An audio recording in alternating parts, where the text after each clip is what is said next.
राधे राधे। आप सभी का स्वागत है आपके अपने चैनल भागवत मार्ग में। माँ भगवती दुर्गा की कृपा आप सभी पर सदैव बनी रहे। दोस्तों, अधिक मास में दान करने का, दीपदान करने का और पवित्र नदियों में स्नान करने का बहुत अधिक महत्व माना गया है। कई भक्त ऐसे भी होते हैं जो पूरे अधिक मास में व्रत धारण करते हैं, नियम पूर्वक व्रतों का पालन करते हैं, स्नान दान करते हैं, दीपदान करते हैं और सभी धार्मिक नियमों का पूरी श्रद्धा से पालन करते हैं।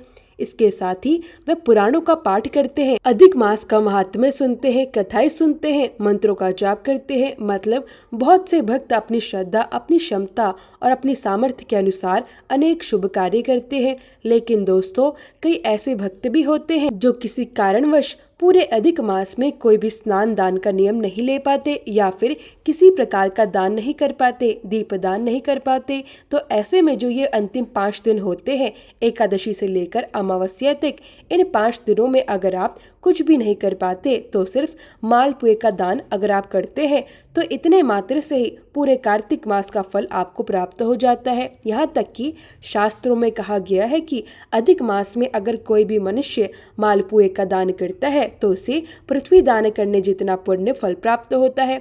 यानी जितना फल पूरी पृथ्वी का दान करने से मिलता है, उतना ही फल केवल मालपुए का दान करने से प्राप्त हो जाता है। इसलिए दोस्तों, यह दान हर किसी को अवश्य करना चाहिए। आप पूरे महीने व्रत करते हो तब भी आपको यह दान करना चाहिए। और जो भक्त कोई विशेष नियम पालन नहीं कर पाते, मतलब अगर आप स्नान नहीं कर रहे, दीपदान नहीं कर रहे, कोई व्रत नियम नहीं कर रहे, तब भी आपको मालपुए का दान अवश्य करना चाहिए। मतलब शास्त्रों के अनुसार अधिक मास में मालपुए का दान करना अत्यंत आवश्यक और अनिवार्य माना गया है।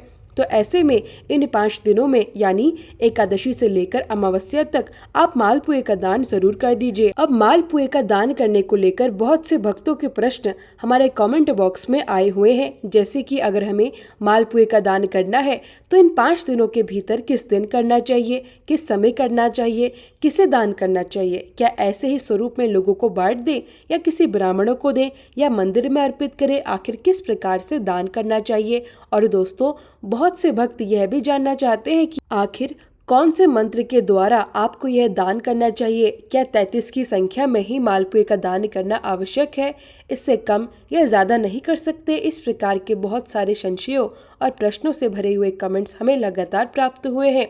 तो आज की इस वीडियो में आपको हर एक प्रश्न का उत्तर मिलने वाला है, साथ ही सही और संपूर्ण विधि से किस प्रकार आपको मालपुए का दान करना है, इसकी पूरी जानकारी भी आज की इस वीडियो में आपसे शेयर करने वाली हूँ। इसलिए दोस्तों, वीडियो बहुत ही महत्वपूर्ण होने वाली है, इसे पूरा जरूर देखिएगा।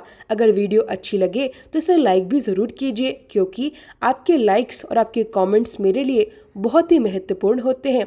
यही एकमात्र माध्यम है जिससे मुझे पता चलता है कि आपको हमारी वीडियो पसंद आती है और आपके लिए उपयोगी साबित हो रही है। तो अगर वीडियो अच्छी लगे तो एक लाइक जरूर कर दीजिएगा। इसी के साथ कमेंट बॉक्स में राधे राधे जरूर लिखें। और अगर आपका कोई भी सुझाव हो, कोई भी प्रश्न हो या फिर आप किसी विशेष विषय पर वीडियो देखना चाहते हो तो उसके लिए भी कमेंट बॉक्स में जरूर लिखिए। अब सबसे पहले जानते हैं कि 33 मालपुओं का दान आपको कब करना चाहिए। देखिए दोस्तों, शास्त्रों में ऐसा कहा गया है कि अधिक मास में 33 मालपुओं का दान अवश्य करना चाहिए। अब प्रश्न आता है कि आखिर यह दान कब करना चाहिए। तो देखिए, बहुत से भक्त ऐसे होते हैं जो पूरे अधिक मास में प्रतिदिन 33 मालपुओं का दान करते हैं, यानी हर रोज श्रद्धा के साथ मालपुए बनाकर दान करते हैं। लेकिन कई ऐसे भक्त होते हैं जो प्रतिदिन दान नहीं कर पाते। हर व्यक्ति की अपनी परिस्थितियां होती हैं, अपनी जिम्मेदारियां होती हैं। तो ऐसे में वे क्या करते हैं, वे इस महीने की जो पवित्र तिथियां हैं, जैसे द्वादशी, अमावस्या, पूर्णिमा, नवमी आदि, इन विशेष और शुभ तिथियों में मालपुए का दान कर देते हैं। इस प्रकार अलग अलग पवित्र तिथियों में भी मालपुए का दान किया जा सकता है। तो दोस्तों, बहुत से भक्त ऐसे भी होते हैं जिन पवित्र तिथियों में श्रद्धा और भक्ति के साथ दान कर देते हैं। जैसे कुछ लोग 2 बार 4 बार इस प्रकार से दान करते हैं। वहीं कई भक्त ऐसे भी होते हैं जो इस प्रकार से बार बार दान नहीं कर पाते। तो ऐसे में शास्त्रों में कहा गया है कि कम से कम पूरे एक महीने में किसी भी एक दिन आपको अवश्य ही 33 मालपुओं का दान जरूर करना चाहिए। दान छोटा हो या बड़ा, लेकिन श्रद्धा और विश्वास के साथ किया गया दान अवश्य फल देता है। अब ऐसे में देखिए, आज का दिन अगर छोड़ दें, क्योंकि आज एकादशी का व्रत है और आज हम अन्न का दान नहीं कर सकते, तो हमारे पास द्वादशी, त्रयोदशी, चतुर्दशी और अमावस्या है। ये 4 दिन शेष बचते हैं। इन चारों दिनों में आप किसी भी एक दिन 33 मालपुओं का दान कर सकते हैं। और यदि आप समर्थ है, आपकी इच्छा है, तो आप द्वादशी से लेकर अमावस्या तक प्रतिदिन भी 33 मालपुओं का दान कर सकते हैं। यह पूरी तरह आपकी श्रद्धा, आपकी क्षमता और आपकी भावना पर निर्भर करता है कि आप एक दिन दान करना चाहते हैं या फिर चारों दिन दान करना चाहते हैं। लेकिन कम से कम एक दिन तो अवश्य ही 33 मालपुओं का दान जरूर करना चाहिए। अब बात आती है कि दान आपको किस प्रकार से करना है। देखिए, शास्त्रों में जो बताया गया है उसके अनुसार जब भी हम मालपुओं का दान करते हैं तो उन्हें एक पात्र में रखकर और दूसरे पात्र से ढककर संपूर्ण रूप में दान करना चाहिए। अर्थात बीच में मालपुए हों और ऊपर नीचे दोनों ओर पात्र हों। इस प्रकार से उन्हें पूर्ण रूप में बनाकर दान करना श्रेष्ठ माना गया है। अब प्रश्न आता है कि पात्र कैसा होना चाहिए। देखिए, अगर आपके पास कांसे का पात्र उपलब्ध हो तो बहुत अच्छा, लेकिन यदि कांसे का पात्र ना हो तो आप पीपल का पात्र भी ले सकते हैं या फिर स्टील का पात्र भी अपनी सुविधा के अनुसार उपयोग कर सकते हैं। ध्यान बस इतना रखना है कि एक बड़ा पात्र होना चाहिए जिसमें सभी मालपुए आसानी से आ जाएं, और उसी प्रकार एक दूसरा बड़ा पात्र होना चाहिए जिससे आप उन सभी मालपुओं को ढक सके। अर्थात एक बर्तन में मालपुए रखकर दूसरे बर्तन से ढक देना है और फिर उसी प्रकार आपको दान करना है। अब बात आती है कि क्या ऐसे ही मालपुए खरीदकर दान कर सकते हैं। तो देखिए, ऐसा नहीं करना है। सबसे पहले आपको भगवान श्री विष्णु की विधि विधान से पूजा आराधना करनी है। आपके घर में भगवान श्री कृष्ण या भगवान श्री विष्णु का भी जो भी स्वरूप हो, चाहे वह लड्डू गोपाल जी हो, शालिग्राम जी हो, चतुर्भुज भगवान श्री विष्णु का रूप हो या फिर राधा कृष्ण का विग्रह हो, आप उनकी श्रद्धा और भक्ति के साथ पूजा कीजिए, पुष्प अर्पित कीजिए, दीपक जलाइए, अक्षत अर्पित कीजिए और अपनी श्रद्धा के अनुसार जो भी पूजन सामग्री हो वह भगवान को अर्पित कर दीजिए। उसके बाद आप मालपुओं को अपने पास रख लीजिए। यदि संभव हो तो घर में बने हुए मालपुए लीजिए, लेकिन यदि किसी कारणवश घर में नहीं बना पाते तो आप बाजार से भी मालपुए ला सकते हैं, क्योंकि मिठाई की दुकानों पर भी मालपुए मिल जाते हैं। फिर भी कोशिश यही कीजिए कि यदि संभव हो तो मालपुए घर पर ही बनाएं। अब उन सभी मालपुओं को एक बड़े पात्र में अपने पास रख लीजिए और एक बड़ा पात्र भगवान श्री विष्णु के सामने रख दीजिए। इसके बाद आपको एक एक मालपुआ अपने हाथ में उठाना है, भगवान श्री विष्णु का नाम या मंत्र लेना है और फिर श्रद्धा के साथ वह मालपुआ भगवान को अर्पित कर देना है। मंत्र कौन से होंगे वह भी आपको मैं आगे बताऊंगी। पहले आप पूरी विधि को अच्छे से समझ लीजिए।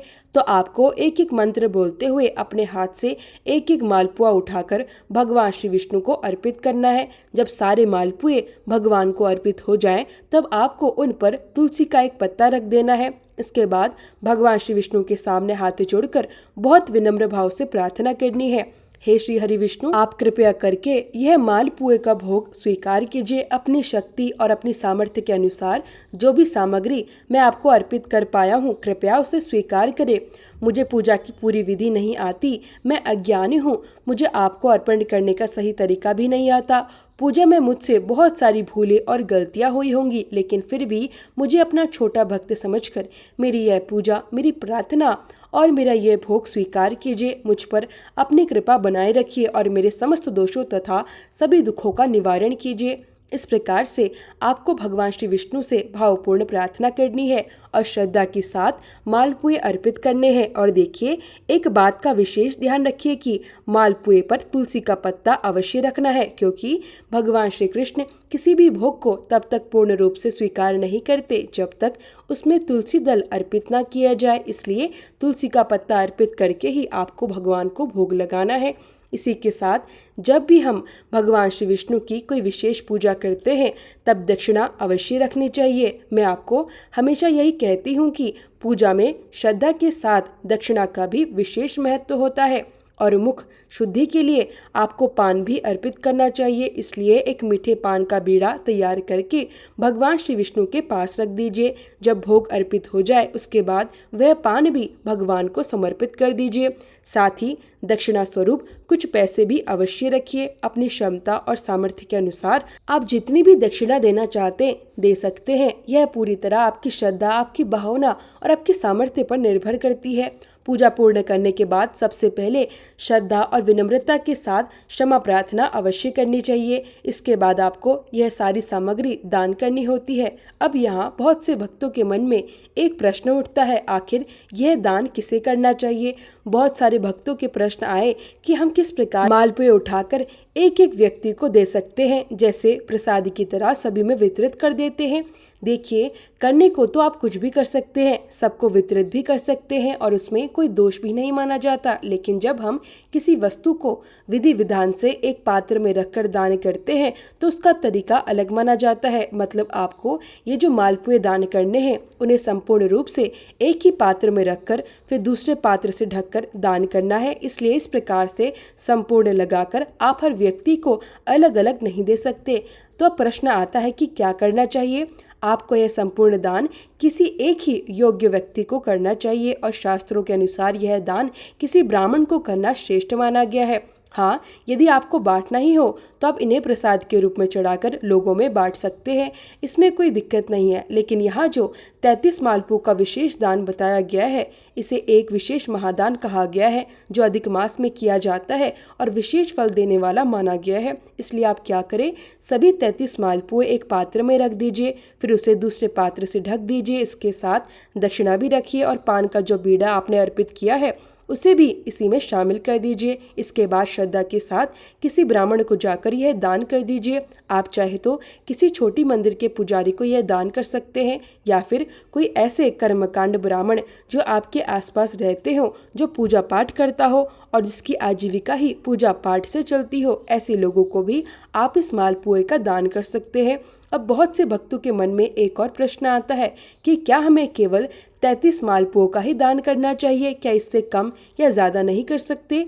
देखिए, आप ज़्यादा भी कर सकते हैं लेकिन कम नहीं करना चाहिए। मतलब कम से कम 33 मालपुए अवश्य होने चाहिए। इससे अधिक आप जितना चाहें उतना दान कर सकते हैं। अब यहाँ एक और प्रश्न उठता है कि आखिर 33 ही क्यों, 32 या 30 क्यों नहीं। तो देखिए, शास्त्रों में इसके पीछे कई कारण बताए गए हैं। कहा जाता है कि जो अधिक मास होता है वह पूरे 32 महीनों के बाद आता है, इसलिए 32 महीनों के प्रतीक रूप में 32 मालपुए माने गए। और एक अतिरिक्त मालपुआ इसलिए रखा जाता है क्योंकि सनातन धर्म में दान हमेशा विषम संख्या में करना शुभ माना गया है। इसी कारण 33 मालपुओं का दान किया जाता है। दूसरा एक और कारण बताया गया है। कहा जाता है कि इस अधिक मास में भगवान श्री विष्णु के 33 स्वरूपों का पूजन किया जाता है। इन 33 स्वरूपों के नामों द्वारा भगवान की आराधना की जाती है।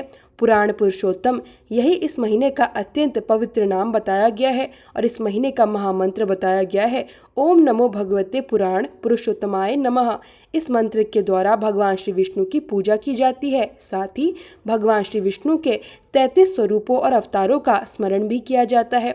इसलिए कहा जाता है कि इस महीने में उन्हें 33 दिव्य स्वरूपों की विशेष पूजा और प्रसन्नता के लिए 33 मालपुओं का दान किया जाता है। अब एक और बात शास्त्रों में कही गई है, मतलब 33 मालपुओं के पीछे कई कारण बताए गए हैं और उनमें से एक कारण यह भी माना जाता है, जैसे अधिक मास का एक महीना लगभग 30 दिनों का होता है, तो 30 दिनों के प्रतीक रूप में 30 मालपुए का दान किया जाता है। इसके बाद जो 31वां मालपुआ होता है उसका एक विशेष महत्व बताया गया है।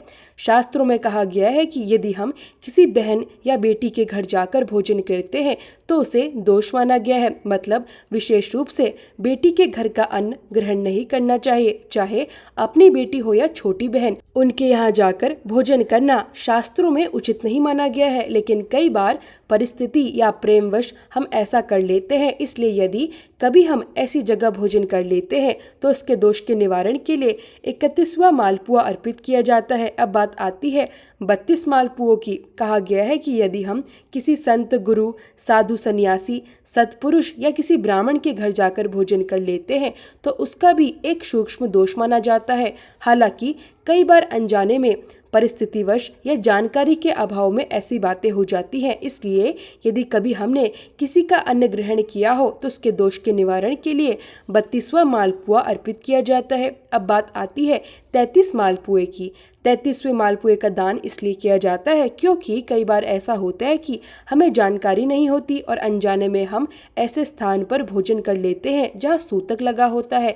अब यहाँ बहुत लोगों को यह समझ नहीं आता कि सूतक क्या होता है। देखिए, यदि किसी घर में किसी व्यक्ति का देहांत हो गया तो उस घर में कुछ समय तक सूतक माना जाता है। ऐसे समय में वहाँ भोजन करना उचित नहीं माना जाता। इस प्रकार यदि किसी घर में बच्चे का जन्म हुआ तब भी जब तक शुद्धि और पूजा पूर्ण नहीं हो जाती तब तक उस घर में सूतक माना जाता है।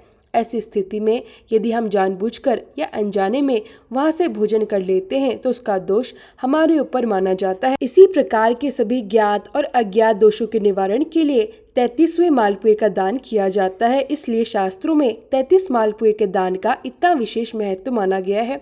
तो भक्तों, इस अधिक मास में यदि आप श्रद्धा, विश्वास और पूरे विधि विधान से 33 मालपुए का दान करते हैं तो यह अत्यंत पुण्यदायी माना जाता है। ध्यान रखिए, दान हमेशा श्रद्धा और शुद्ध भावना से किया जाना चाहिए। केवल दिखावे के लिए किया गया दान उतना फल नहीं देता जितना सच्चे मन और भक्ति से किया गया दान देता है। अब यहाँ एक प्रश्न उठता है कि आखिर मालपुए ही क्यों दान करे? क्या किसी और मिठाई या किसी अन्य मीठी वस्तु का दान नहीं किया जा सकता? देखिए, दान तो आप किसी भी चीज का कर सकते हैं। हर दान का अपना अलग अलग महत्व होता है। जैसे कि मैंने आपको शुरुआत में ही बताया था कि आप अन्न का दान कर सकते हैं, फलों का दान कर सकते हैं, वस्त्रों का दान कर सकते हैं। अपनी सामर्थ्य के अनुसार हर वस्तु का दान किया जा सकता है, लेकिन हर वस्तु का महत्व अलग अलग बताया गया है। इस प्रकार 33 मालपुए के दान का महत्व कई गुना अधिक माना गया है। ऐसा कहा जाता है कि जब मालपुए बनाए जाते हैं तो उनमें छोटे छोटे छेद बन जाते हैं। मान्यता है कि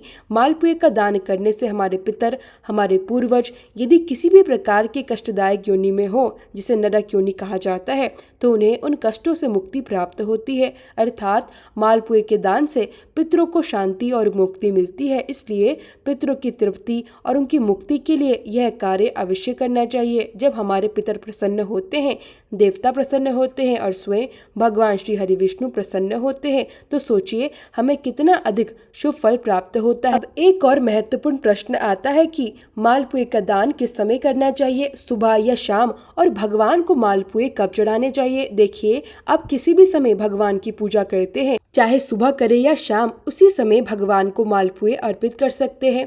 यदि आप सुबह पूजा करते हैं तो सुबह भगवान को मालपुए चढ़ा दीजिए, और यदि आप शाम को पूजा करते हैं तो शाम के समय भी अर्पित कर सकते हैं, क्योंकि भगवान को भोग तो दोनों समय लगाया जाता है। उसके बाद यदि आप चाहे तो अगले दिन दान कर सकते हैं। अगर सुबह चढ़ाया है तो दिन में दान कर दीजिए, और यदि शाम को चढ़ाया है तो अगले दिन भी दान कर सकते हैं। जैसी सुविधा आपके पास उपलब्ध हो उसी अनुसार यह कार्य कर सकते हैं। अब जानते हैं कि वह कौन से मंत्र हैं जिसके द्वारा आपको 33 मालपुए भगवान श्री विष्णु को अर्पित करने हैं। देखिए, 33 मालपुओं के साथ भगवान श्री विष्णु के 33 नाम बोलने होते हैं। लेकिन यदि किसी कारणवश आप सभी 33 नाम नहीं ले पाते तो चिंता की कोई बात नहीं है। आप केवल एक महामंत्र के द्वारा भी सभी मालपुए भगवान विष्णु को अर्पित कर सकते हैं। सबसे पहले मैं आपको 33 नाम बता देती हूँ, आप इन्हें ध्यान से सुन लीजिए और नोट भी कर लीजिए। ओम विष्णवे नमः, ओम महाविष्णवे नमः, ओम हरणे नमः, ओम कृष्णाय नमः, ओम अधोक्षजाय नमः, ओम केशवाय नमः, ओम माधवाय नमः, ओम रमाय नमः, ओम अच्युताय नमः, ओम पुरुषोत्तमाय नमः, ओम गोविंदाय नमः, ओम नारायणाय नमः। इसी प्रकार भगवान श्री विष्णु के 33 नामों का स्मरण करते हुए आपको मालपुए अर्पित करने हैं। इसके अलावा एक अत्यंत सरल और प्रभावशाली महामंत्र भी है जिसके द्वारा आप सभी 33 मालपुए अर्पित कर सकते हैं। वह महामंत्र है ओम पूर्ण पुरुषोत्तमाय नमः।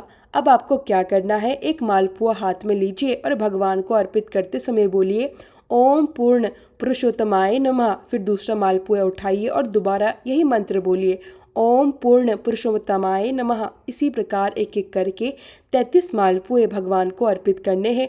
और जब आप किसी ब्राह्मण को दान दे तब भी इसी मंत्र का मन ही मन उच्चारण करते हुए दान करना है। इस प्रकार भगवान को 33 मालपुए अर्पित करके फिर उनका दान करके यह उपाय पूर्ण माना जाता है। अब बात करते हैं कि मालपुए कैसे बनाने हैं। देखिए, मालपुए आप अपने घर में भी बना सकते हैं। आप चाहे तो आटे से बना सकते हैं, सूजी से बना सकते हैं या फिर मैदे के भी बना सकते हैं। उसमें गुड़ या चीनी मिला दीजिए और फिर शुद्ध घी में मालपुए को तलकर भगवान को अर्पित करना है और बाद में उनका दान करना है। एक और बात ध्यान रखिए, यदि आप स्वयं मालपुए नहीं बना रहे तो बाजार से मिठाई की दुकान से भी मालपुए लाकर भगवान को अर्पित कर सकते हैं और फिर उनका दान कर सकते हैं। लेकिन यहाँ एक छोटी सी सावधानी अवश्य रखनी है, दान करते समय मालपुए पॉलिथीन या प्लास्टिक के पैकेट में नहीं देने हैं। उन्हें किसी पात्र या बर्तन में रखकर ऊपर से ढककर ही दान करना चाहिए। शास्त्रों में इसी को महादान कहा गया है। यदि आप इस विधि से भगवान को मालपुए अर्पित करके दान करते हैं तो इसका फल अत्यंत शुभ और कई गुना अधिक माना जाता है, क्योंकि केवल साधारण रूप से चढ़ाने की अपेक्षा विधि पूर्वक मंत्रों के साथ और श्रद्धा भाव से किया गया दान अधिक फलदायी माना गया है। तो दोस्तों, यह थी आज की संपूर्ण जानकारी। उम्मीद है कि आपको यह जानकारी अच्छी लगी होगी। यदि आप श्रद्धा और विश्वास के साथ यह उपाय करते हैं तो भगवान श्री हरि विष्णु की कृपा अवश्य प्राप्त होती है, पितर प्रसन्न होते हैं और जीवन के अनेक दोषों का निवारण होने लगता है। मैं आपसे फिर मिलूंगी अगली वीडियो में।